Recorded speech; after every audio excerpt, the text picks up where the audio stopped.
Reaffirming its consistent policy, Pakistan has called for the abolition or severe restriction of the veto power, and strongly opposed any expansion of permanent membership in the United Nations Security Council, UNSC.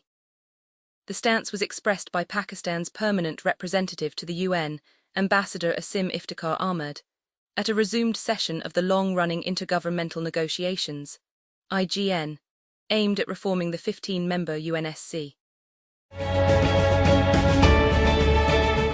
North Korea is showing a very serious increase in its ability to produce atomic weapons, the head of the UN nuclear watchdog said on Wednesday on a visit to Seoul.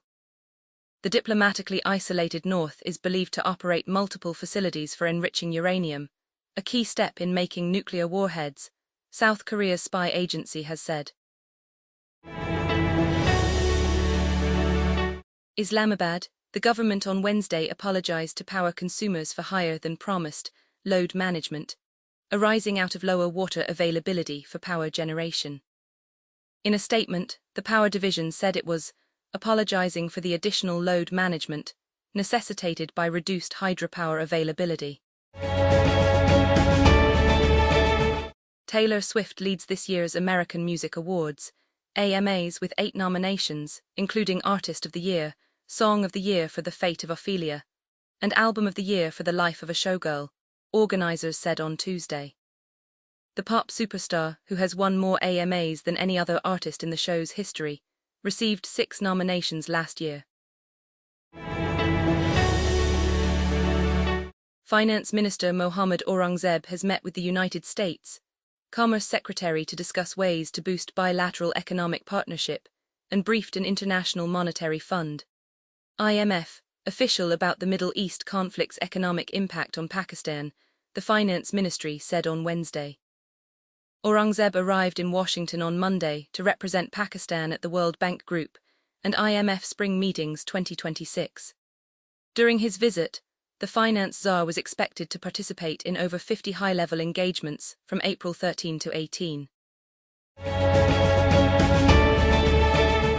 An Indian national was charged with the alleged sexual assault of a woman on a Perth-bound flight, Australian media reported on Wednesday.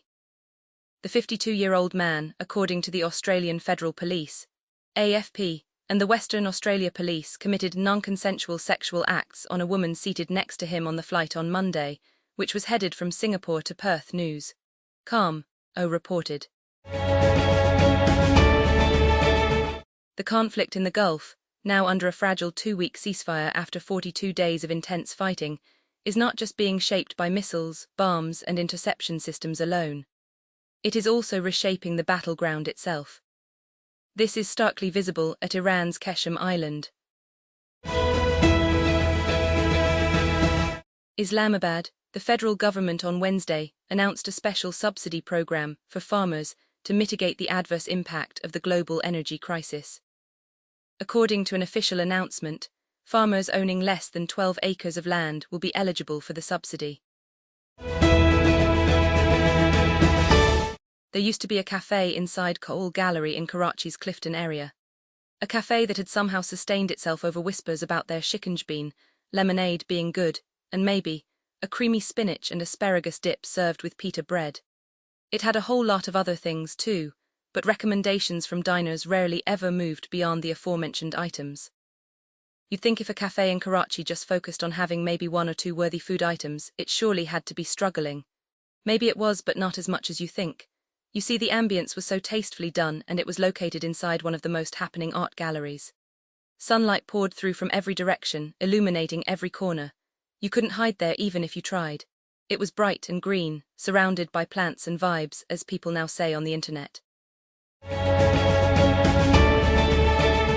President Donald Trump's move to blockade all Iranian shipments in and out of the Strait of Hormuz poses a serious threat to the fragile ceasefire, and may jeopardize any potential for further negotiations between Washington and Tehran.